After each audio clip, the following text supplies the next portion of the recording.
Hey guys, now it's time to continue our discussion about generics, and in this video we're gonna see what are upper bounds. So let's open IntelliJ IDE.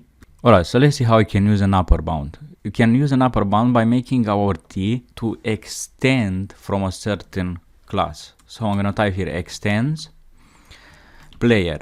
So what we are saying now here is that we're gonna accept any kind of T which extends player. If that T that we're gonna pass here, which in our case is football player, if this football player doesn't extend from the player class like we specify here, it's not gonna work.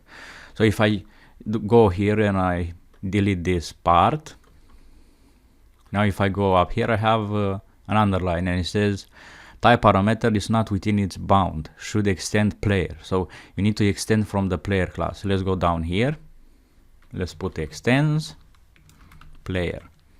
So this is how you can use an upper bound. Now what happened now is because this T is gonna extend player, and player is the superclass which has the getName method.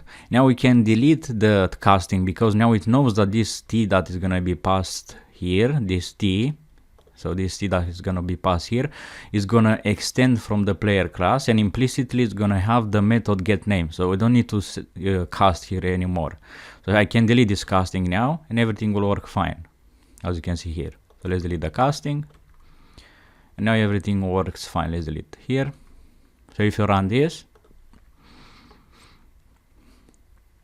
you get player, football player, T was added to the team. So now everything works fine.